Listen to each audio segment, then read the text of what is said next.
kabarnya? Luar biasa. Luar biasa apa biasa di luar? Ya, puji Tuhan, kita bisa ada di tempat ini lagi untuk bersama-sama menikmati hadirat Tuhan ya. Jadi langsung saja pada kesempatan kali ini saya akan membawakan yaitu judulnya Roh yang Berkuasa.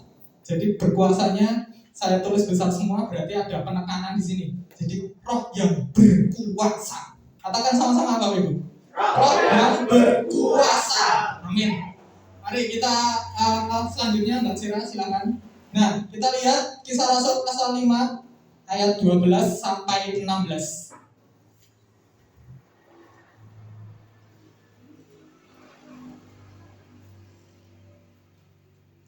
Udah ketemu?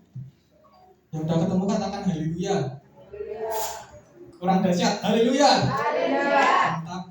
Oke, seperti biasa saya akan baca yang genap. Nanti saya genap, Bapak Ibu Saudara sekalian ganjil, nanti bergantian sampai pada ayat 16. Judul pada perikop ini adalah tanda-tanda dan mujizat-mujizat. Dan oleh rasul-rasul diadakan banyak tanda dan mujizat di antara orang banyak. Semua orang percaya selalu berkumpul di Serambi Salomo dalam persekutuan yang erat.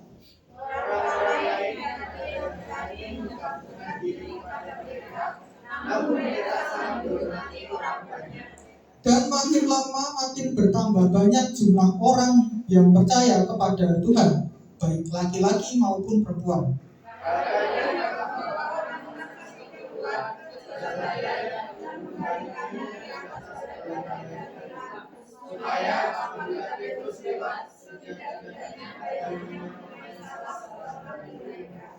Dan juga orang banyak dari kota-kota di sekitar Yerusalem datang berduyun-duyun serta membawa orang-orang yang sakit dan orang-orang yang diganggu roh jahat, dan mereka semua disembuhkan. Amin. Demikianlah firman Tuhan, diberkati orang yang melakukan bukan hanya mendengar. Ya, maaf saya mas-masan lama nggak main drum, jadinya saya capek. Ya, itu Bapak Ibu, ini adalah yang jadi tokoh utama di sini disebutkan Petrus itu. Jadi bisa Petrus, kalau kita kilas balik sebentar pada saat Petrus itu pada peristiwa penyaliban, Petrus berbuat apa? Ngapain Yesus itu? Petrus menyangkal. Ya betul. Ini adalah Petrus yang sama yang menyangkal Yesus pada waktu itu. Saat ditanya orang, kamu kenal dia enggak? Oh enggak, kamu enggak tahu. Kamu bagian dari orang, bagiannya dari orang itu ya? Oh bukan, saya enggak kenal. Dan lain sebagainya sampai 3 kali. Ya di sini ini adalah Petrus yang bajunya pakai jubah biru. Itu begitu, kalau kita lihat ekspresinya, dia begitu arogan. Memang Petrus itu orangnya spontanitas. Kalau kita lihat secara karakter, spontanitas, berapi-api. Tapi ketika belum dipakai Tuhan secara luar biasa, Petrus ini benar-benar orang, kalau ditanya, oh kamu mengasihi aku? Ya Tuhan, aku mengasihi, dengan spontan. Ditanya lagi, apakah engkau mengasihi aku? Ya Tuhan, masih, dengan semangat. Terus kemudian yang ketiga kalinya Yesus tanya, Petrus, kamu mengasihi aku enggak? Dia sedih karena dia merasa, loh, aku benar-benar mengasihi Tuhan, kok Tuhan enggak percaya toh? Kok aku benar-benar mengasihi, tapi Tuhan enggak mau mengakui aku. Tapi Tuhan melihat hati. Lagi-lagi Tuhan tahu, Yesus tahu, oh iya kamu ngomong kayak gitu yo, paling spontan wae dan lain sebagainya. Dan itu adalah ada perubahan dramatis gitu di dalam diri Petrus ketika Petrus benar-benar menyangkal. Kemudian Petrus, kalau di Injil Lukas dikatakan dia menangis terseduh-seduh. Nangis terseduh-seduh, kalau di bahasa Jawa itu, saya lihat versi Jawa 81 itu nangis gero-gero, nangis bengok-bengok. Jadi kalau kayak anak kecil minta segala sesuatu itu kan gulung-gulung ya, gulung-gulung sana sini malah jadi ngepel lantai. Jadi itu nangisnya seperti itu karena begitu susahnya hati Petrus, begitu sedihnya mengapa aku melakukan hal itu. Secara manusia dia nggak sadar habis melakukan hal itu gitu, tapi saat dia nangis, saat dia benar-benar istilahnya hancur hati, saat dia benar-benar istilahnya pikirannya wis gak karuan gitu. Ya disitulah, kalau saya mikirnya disitulah titik awal perubahan Petrus. Dari Petrus yang sangat spontan jadi Petrus yang sangat berkuasa. Itu titik baliknya Petrus. Terus sebelum kita lebih lanjut lagi, next Mbak.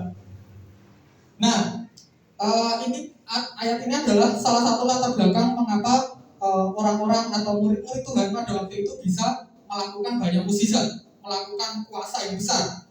Mari kita baca bersama. 3, 2, 1. Tetapi kamu akan menerima kuasa kalau Roh Kudus turun ke atasmu, dan kamu akan menjadi saksiku di Yerusalem dan di seluruh Yudea dan Samaria dan sampai ke ujung bumi. Ini adalah ayat apa Bapak Ibu? Ayat apa? Amanat Agung. Betul apa salah? Ya betul. Ini adalah kata-kata yang diucapkan Yesus sebelum dia naik ke surga. Jadi begitu dia mau terangkat, mau terbang gitu, terus akhirnya Yesus ini Yesus yang ngomong. Yesus sendiri yang ngomong, nggak lewat perantara siapapun, nggak lewat tulisan, nggak lewat apa, tapi ini pada zaman itu ini adalah Yesus sendiri yang bilang bahwa kamu, dia mengatakan kepada para murid, akan menerima kuasa. Tidak berhenti pada menerima kuasa, tetapi kalau Roh Kudus turun atasmu. Jadi judul saya tadi pada kesempatan kali ini, roh yang berkuasa itu bukan roh apa? Bukan roh dukun, bukan rohnya setan dan lain sebagainya, tapi yang saya masukkan adalah Roh Kudus. Roh Kudus, roh yang berkuasa ya, roh yang sangat sangat lembut ya. Tapi di satu sisi kita melihat bahwa Roh Kudus ini benar-benar sangat dahsyat gitu. Bagaimana saat pencurahan Roh Kudus, nanti pencurahan Roh Kudus akan tanggal 5 Juni, itu adalah hari Pentakosta, dan pada tanggal 26 hari Kamis minggu depan kita akan merayakan kenaikan. Jadi dari kenaikan ke Pentakosta berjalan 10 hari. Jadi ketika itu orang-orang murid-murid Tuhan itu menanti-nantikan janji, menanti-nantikan apakah benar yang dikatakan Yesus itu gitu. Bahwa dia berjanji akan memberikan Roh Kudus untuk agar kita berkuasa, agar murid-muridnya berkuasa. Apakah saya mau bertanya, apakah ini hanya berlaku pada murid-muridnya saja? Murid-murid Yesus pada waktu itu? Tidak. Next, Pak. Nah, ini masih berlaku sampai sekarang. Tak terkecuali semua murid Yesus, semua murid Kristus, pengikut Kristus, jika hidup benar, jika hidup seturut dengan kehendak Tuhan, pasti akan menerima kuasa. Pasti saya ucapkan. Karena ya memang inilah janji Tuhan. Janji Tuhan bilang, "Iya, kamu menerima kuasa kalau Roh Kudus turun atasmu." Jadi kembali lagi ke perikop hari ini.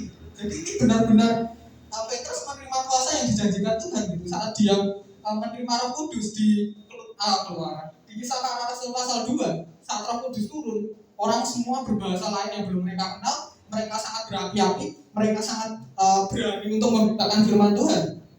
Ya itulah yang dialami para rasul pada waktu itu gitu. Terus kalau kita lihat lagi di Kisah Rasul pasal 9, itu mulai pertobatan Saulus di situ menjadi Paulus. Jadi dia ditemui Tuhan juga di jalan mau ke Damsyik kalau nggak salah. Jadi dia berjumpa dengan Tuhan juga, dan akhirnya dia diubahkan, dan akhirnya dia orang yang berkuasa juga, dia orang yang berani.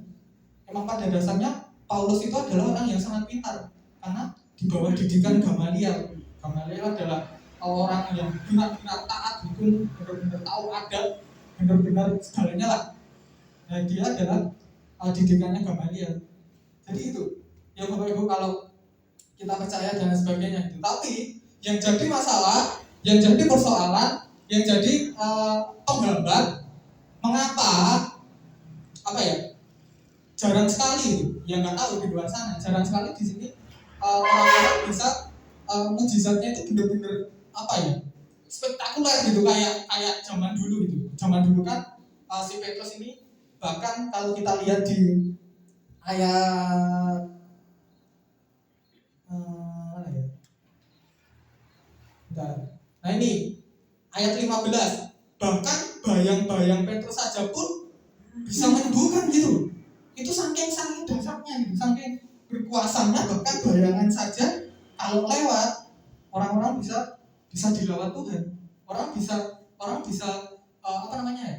Ya itu tadi bisa dipulihkan dan lain sebagainya. Itu pekerjaan Roh Kudus, bukan karena Petrus yang hebat, bukan karena oh ya aku sudah istilahnya mengorbankan banyak jiwa dan lain sebagainya, itu bukan karena itu, tapi Petrus tetap tunduk dan minta tuntunan Roh Kudus.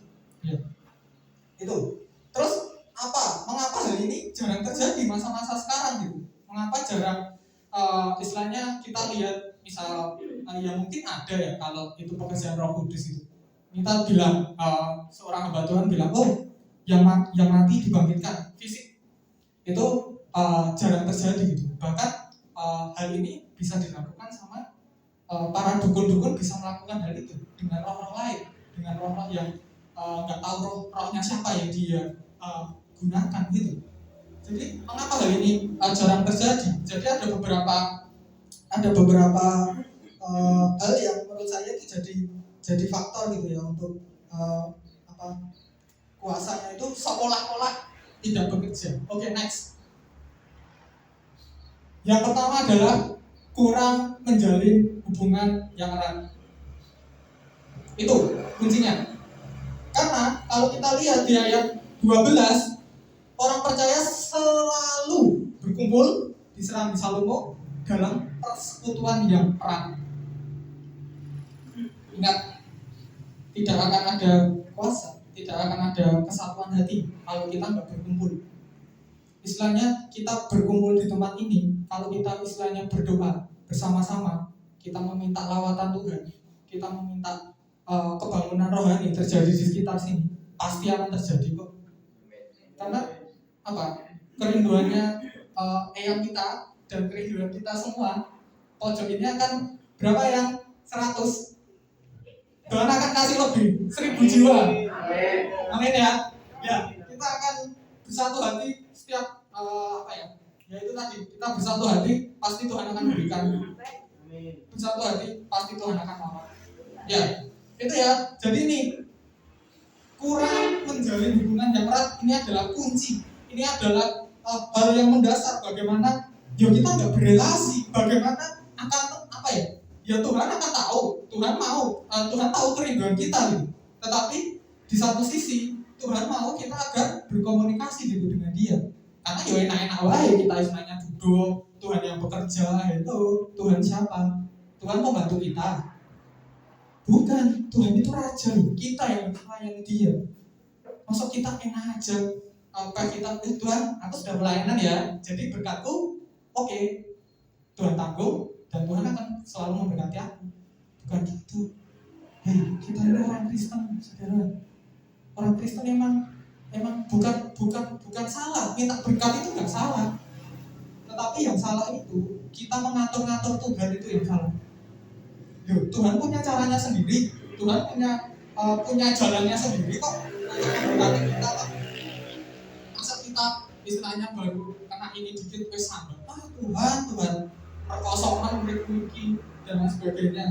Itulah yang bisa menjadi batu sandungan buat kita sendiri, karena tidak ada hubungan yang erat dengan Roh Kudus, dengan Allah Tritunggal kita. Oke, next. Yang selanjutnya adalah kurang komunikasi dan minta tuntunan.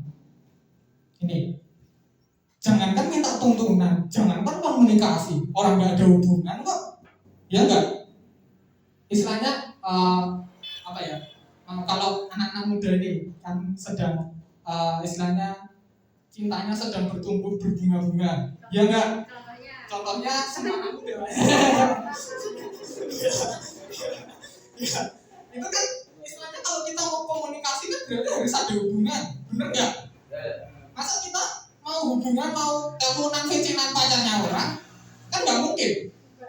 Nah ya itu, malah kita mati nanti bunuh diri, dibunuh sama pacarnya orang. Jadi ini ya, kalau kurang komunikasi, kurang minta tuntunan, berarti kurang ada hubungan juga.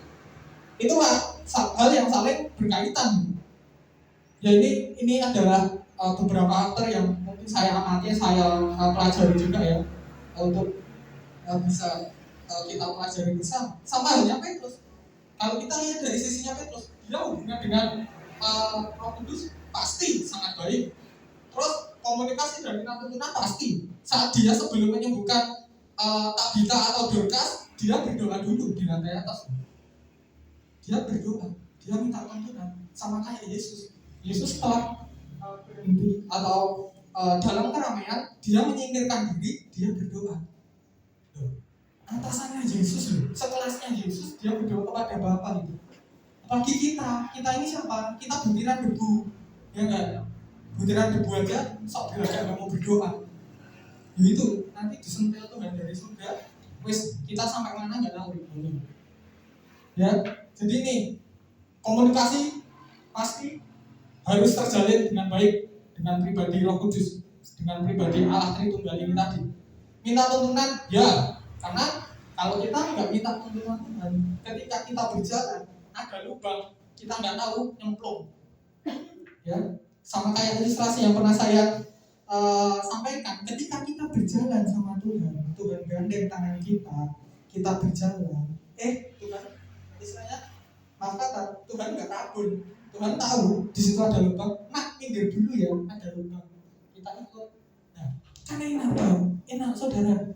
Kalau kita ikut apa yang namanya berjalan bersama Tuhan itu enak gitu. Karena ya itu tadi. Tapi ketika berjalan dengan Tuhan, jangan jadi Kristen yang manja. Kalau jalan ya jalan bareng-bareng, jangan minta gendong terus. Karena kalau minta gendong terus, Kristen yang manja itu loh, yang benar-benar istilahnya apa namanya? Saya nggak bisa pikir. Karena itu, jadi Kristen itu jangan cengeng. Jadi Kristen itu jangan lembek-lembek. Jadi Kristen itu jangan jangan Tuhan piye toh.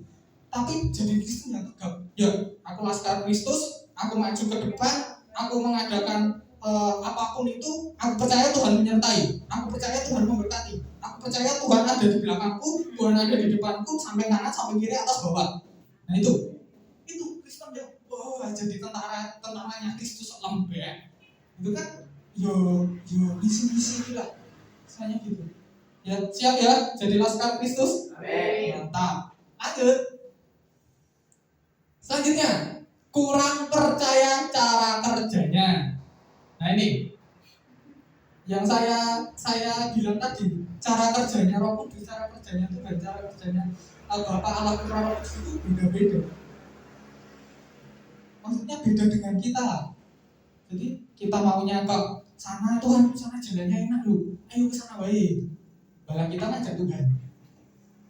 Hanya kamu sana aja. Kita sudah dibilangin, kita sudah istilahnya dikasih tahu, kita sudah istilahnya Tuhan itu ngomong banter sama kita, tapi kalah sama suara hati kita sendiri, kalah sama ego kita sendiri. Tuhan pokoknya aku mau kesana, aku mau sana nih, jalannya kayak gitu apa Tuhan nggak bisa lihat tau? Lu balak ngece Tuhan, ya tau? Ya nggak? Tuhan itu tahu Bapak Ibu, kita sudah berulang kali, kita sudah. Kalau kita saat teduh pribadi, mungkin ayat ini pun sering muncul. Jalanku bukanlah jalanmu, rancanganku bukanlah rancanganmu. Ya enggak? Kalau kita pas dengar itu, kalau hidup kita baik-baik saja, saat misal hidup kita enak-enak nih, kita selalu berkati Tuhan. Kalau Tuhan pas itu misal Tuhan bilang, ya itu rancangan Tuhan itu bukan rancangan kita. Pasti orang yang enak-enak ini teriaknya paling kencang. Haleluya, amin, amin. Tapi saat rancangannya kita melenceng jauh, top. Benar? Ini saya juga mengoreksi diri saya sendiri, karena saya memang benar saat sedang on fire-nya dalam hati melayani, istilahnya sampai pucuk gunung sana tak jabani. Tapi ya wis nek baru males, ya cuma gelundang-gelundung di rumah tok.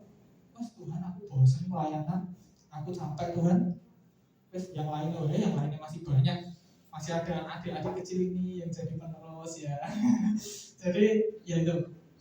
Jadi ya kita harus hati-hati dengan hal ini. Kurang percaya ini adalah salah satu dari sekian banyak faktor yang membuat kita kurang merasakan apa yang jadi kuasa daripada Roh Kudus. Karena dengan hal ini kita bisa bilang katanya berkuasa, hidupku kayak gini berkuasa dan lain sebagainya, itu malah jadi hal yang gak baik buat setiap pribadi kita gitu. Jadi ya itu ya Bapak Ibu, hal ini adalah hati-hati. Hal ini bisa menjadi hal yang menyimpang untuk kita berlari dari Yesus, berlari dari iman percaya kita gitu, sehingga kita nggak ada hal yang bisa kita lakukan. Oke, selanjutnya nah ini adalah 3 hal tadi yang kita sebutkan bersama, yaitu yang pertama adalah kurang menjalin hubungan yang erat, kedua kurang komunikasi dan minta tuntunan, yang ketiga adalah kurang percaya cara kerjanya.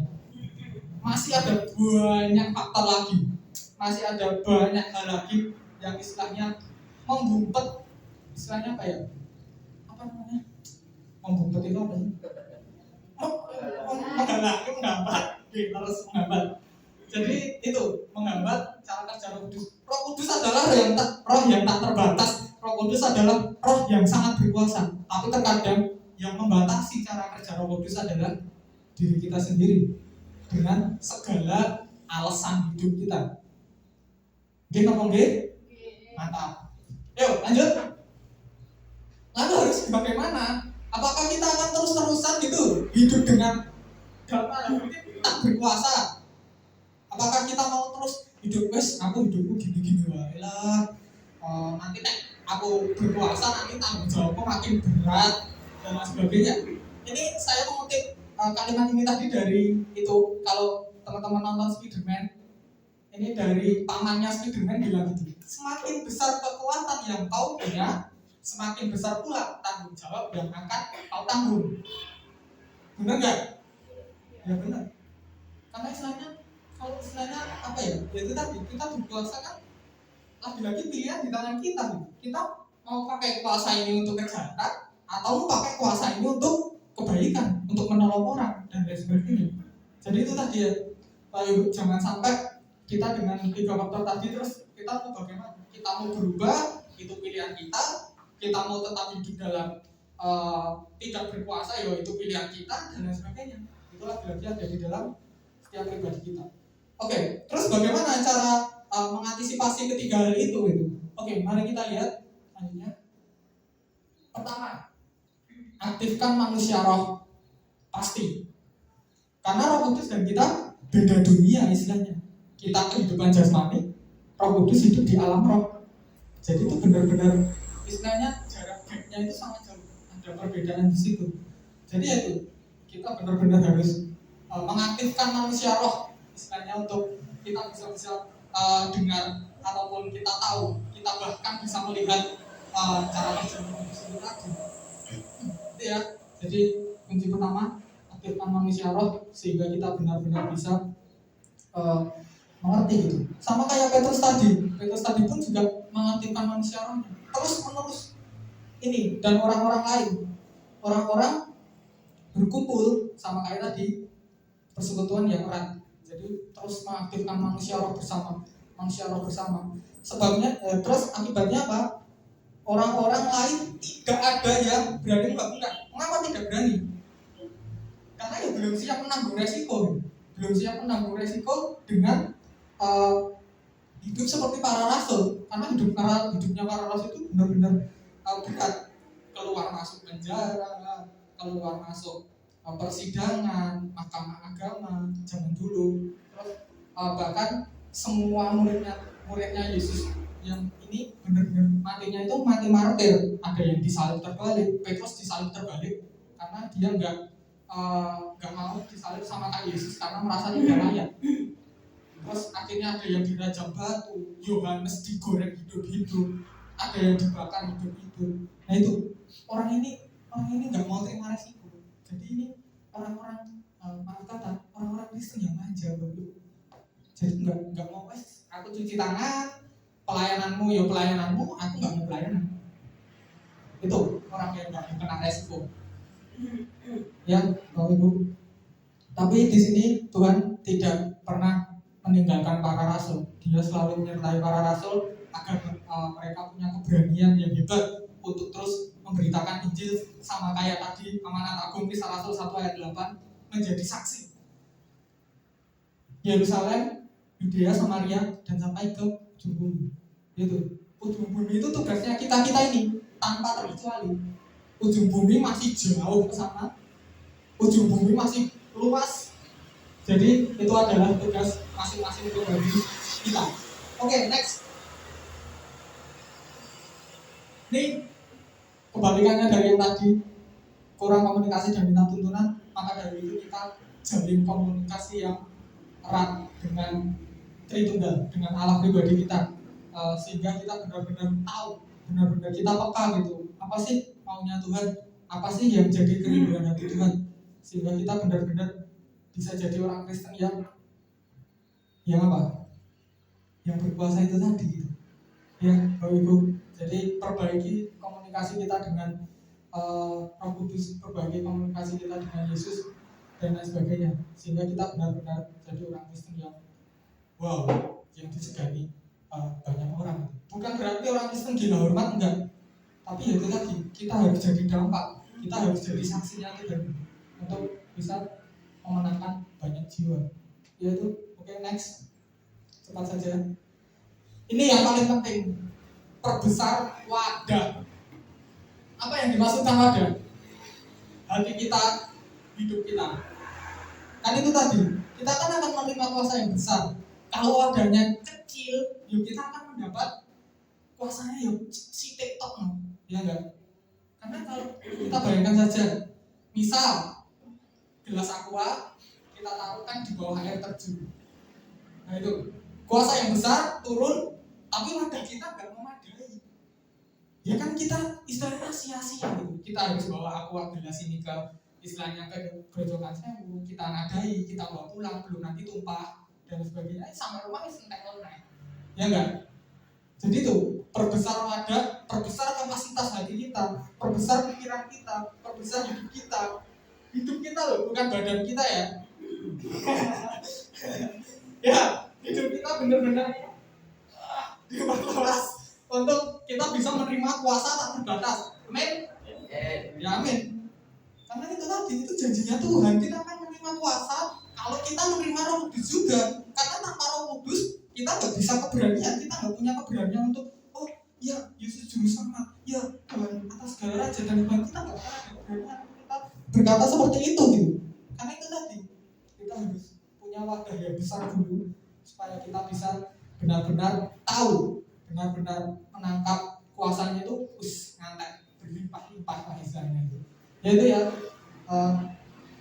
Bapak Ibu Saudara sekalian, ini juga sudah diterapkan para murid-muridnya pada waktu itu. Dia juga menerima kuasa, akhirnya pas Petrus berkhotbah 3.000 orang diselamatkan, pas para rasul berkhotbah dan lain sebagainya, memberitakan firman Tuhan, ribuan orang bertobat pada waktu itu. Itu nggak menutup kemungkinan akan terjadi pada masa-masa sekarang, karena Roh Kudus itu tadi, Roh Kudus itu nggak akan berubah. Jadi sama kayak lagu TikTok itu loh, Tuhan Yesus tidak berubah, tidak berubah, tidak berubah. Sama. Pak Sarjono tahu, Pak Sarjono keren ya, itu TikTok. Sama kayak Roh Kudusnya tidak berubah, tidak berubah, tidak berubah. Roh Kudusnya tidak berubah, tak berubah selama-lamanya. Itu Roh Kudus sama dari dulu sampai pada sudahnya nanti sama, kuasanya gak akan berubah. Tapi yang berubah kadang manusianya itu tadi gak percaya. Kok zaman sekarang masih ada yang kayak gitu. Itu membatasi kuasa Roh Kudus, membatasi cara kerjanya dengan ketakutan kita, dengan ego kita, dengan kemarahan kita. Itu yang membuat Roh Kudus gak bekerja. Ya, itu harus hati-hati Bapak Ibu. Oke, selanjutnya percaya dan alami kuasanya. Tak cukup hanya percaya, tapi harus melindungi. Tak cukup hanya percaya, tapi juga harus mengalami. Karena kalau kita belum mengalami, karena kan kita adalah duta kerajaan surga. Kalau kita belum mengalami apa sih kerajaan surga itu, apa sih istilahnya kuasa-kuasa itu apa? Kan kita kalau belum mengalami, kita nggak bisa nge-set orang. Misalnya kita nggak bisa, kita memakai produk, kita kan pakai dulu kan, terus baru kita kasih testimoni ke orang, oh produk ini bagus loh, ini bisa membuat tambah glowing dan lain sebagainya. Tapi kuncinya kita mengalami atau menggunakan ini dulu, sehingga kita benar-benar bisa menjadi istilahnya promosi. Kita mengabarkan, oh ya, Yesus itu memang berkuasa, Roh Kudusnya memang berkuasa. Itu tadi. Jadi jangan kita kayak promosi bodong itu. Kita istilahnya belum memakai, tapi ngasih kesaksian ke orang itu. Oh ya, aku sudah dilawat Tuhan, aku sudah mendapat penglihatan dan lain sebagainya. Itu tadi. Kita jangan sampai jadi penipu rohani. Ya. Jadi kalau kita benar-benar mengalami, kalau kita benar-benar istilahnya dilawat Tuhan, ya beritakan itu. Jadi jangan sampai, aduh nanti aku beritakin aku dikiranya pusing dan lain sebagainya. Ya itu tadi. Kalau kita menerima kuasa, bagikan kuasa itu. Kalau kita menerima dari surga, bagikan. Nanti akan ada pembaruan terus. Ya. Jadi jangan menutup diri untuk kita share ke orang, kita bersaksi ke orang gitu, karena yaitu cara kerjanya Tuhan itu di masing pribadi kita beda-beda. Karena kebutuhan kita pun juga berbeda-beda. Itu tadi. Yang namanya adil itu tadi. Bukan sama, tapi sesuai kebutuhan. Istilahnya kalau Tuhan, aku butuh nih sama kayak dia dan lain sebagainya. Kalau kita dikasih sama, kan kalau kita nggak butuh itu nanti malah Tuhan disalahin lagi. Jadi Tuhan ini serba salah bro. Kita kasih ini, oh Tuhan aku nggak mau ini, maunya ya itu dan sebagainya. Itu tadi. Jadi jangan sampai jadi orang yang belum mengalami Tuhan tetapi sudah mempromosikan. Ya nggak apa-apa, kita mempromosikan nggak apa-apa, tapi juga jangan terlalu over, jangan terlalu berlebihan. Itu ya. Oke, selanjutnya mungkin ini terakhir ya. Nih, pertanyaan refleksi. Siap terima kuasa? Ya. Siap jadi saksi? Amin. Siap menderita? Amin. Kok semakin kesini berkurang yang ngomong. Ya. Jadi nih kita sudah diberikan janji, kita sudah diberikan istilahnya itu tadi kuasa yang tak terbatas, karena memang kita benar-benar bisa melakukan segala sesuatunya. Karena firman berkaitan kuasa berkaitan dengan iman juga. Karena jika kamu punya iman biji sesami pun, engkau berkata pada gunung kamu pergi pindah ke laut, itu bisa. Firman Tuhan yang bilang loh. Ya, itu gunung itu kalau kita tafsir secara bebas, kita lihat zaman sekarang gunung masalah itu tadi. Oh masalah, kamu pergi, aku punya Yesus kok. Yesus ada di dalam hatiku, aku punya kuasa, ya bisa bilang. Sama kayak orang sakit, kita punya kuasa, bilang kamu sembuh, kamu dipulihkan, kamu dibebaskan, itu masih berkuasa, masih berlaku. Masa nggak ada yang mau nyoba seperti itu sih Bapak Ibu? Jadi ini loh, gunakan kuasa ini. Karena memang itu tadi, kita memang berkuasa. Kita bukan orang yang lemah, kita bukan Kristen yang lemah, tapi kita tuh Kristen yang penuh kuasa itu tadi untuk kita bisa jadi saksi. Ini siap jadi saksi. Oke. Tuhan selanjutnya, Tuhan menolong kita semua supaya kita bisa benar-benar orang yang hidup dalam tuntunan Roh Kudus, hidup dalam pekerjaannya, sehingga kita jadi Kristen yang bukan biasa, tapi Kristen yang luar biasa. Itu ya, itu jadi Tuhan. Oke, kalian bisa nyanyi satu lagu ya, yang aku yakin kau ada di sini. Ya, kita ambil waktu hening sejenak untuk kita meresponi apa yang jadi refleksi hidup kita, refleksi pertanyaan kita, sehingga kita bisa benar-benar punya hati yang mengasihi Tuhan, sehingga kita punya hati yang benar-benar menaati dan terus melihat cara kerja Roh Kudus. Refnya aja ya.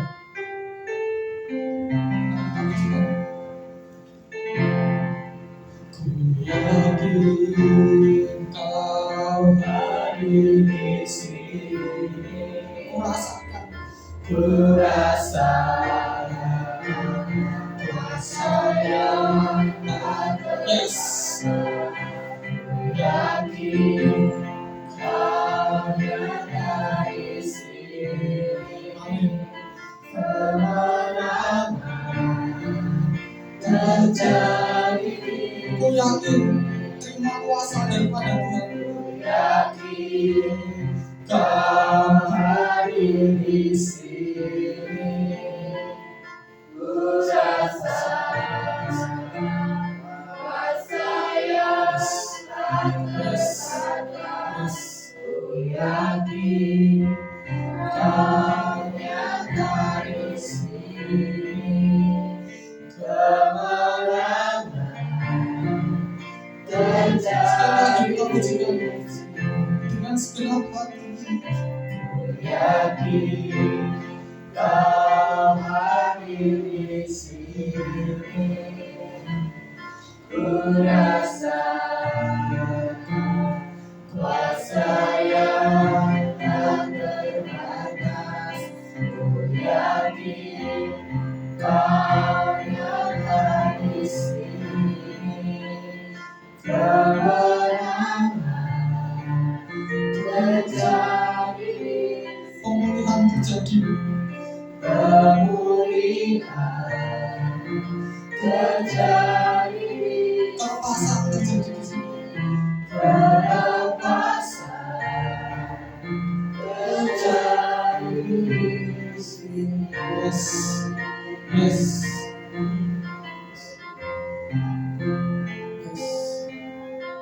Kami bersyukur Tuhan buat segala janji-Mu yang masih Kau berikan kepada setiap kami. Kami mau menanti janji itu Tuhan dengan segenap hati kami. Kami mau menjalin relasi yang baik dengan Engkau. Kami mau menjadi anak-anak Tuhan yang selalu rindu dekat kepada Engkau. Karena kami tanpa Engkau, kami bukanlah siapa-siapa Tuhan. Kami hanyalah manusia yang penuh dengan kelemahan. Kami adalah manusia yang penuh dengan dosa, penuh ketidaklayakan. Tetapi kami punya Tuhan yang besar, yang melayani hidup kami, sehingga kami bisa menyebut Engkau sebagai Bapa, sebagai ayah kami, sebagai Bapak kami yang selalu setia menemani setiap kehidupan kami. Kami mau tunggu Tuhan penggenapan-penggenapan yang masih Engkau janjikan. Kami mau bersatu hati Tuhan. Kami mau menjalin hubungan yang erat dengan saudara seiman kami, sehingga apapun yang kami rindukan pasti terjadi. Apapun yang menjadi kerinduan kami pasti tergenapi. Karena kami punya Tuhan yang tidak ingkar janji. Saat kami berdoa bersatu hati kerinduan, akan ada lawatan besar terjadi. Kami mengamini Tuhan. Bagaimana akan ada banyak jiwa yang diselamatkan karena setiap pribadi kami menjadi saksi Tuhan. Terima kasih Tuhan. Kami sudah selesai mendengarkan firman Tuhan, sehingga apapun yang kami dengar, apapun yang kami tanamkan dalam hati kami, benar-benar bisa bertumbuh, benar-benar bisa berbuah, dan buahnya manis, sehingga orang lain bisa merasakan buah kami. Dalam nama Yesus, kami menyerahkan semuanya ini. Biarlah Engkau Allah yang terus menyertai kami, kuasa-Mu yang tak terbatas terus menaungi setiap hidup kami, sehingga kami menjadi anak-anak yang berkemenangan, anak-anak yang penuh dengan sukacita, damai sejahtera, dan penuh dengan pengharapan. Dalam nama Yesus, kami menyerahkan semuanya. Haleluya. Amin. Tuhan memberkati.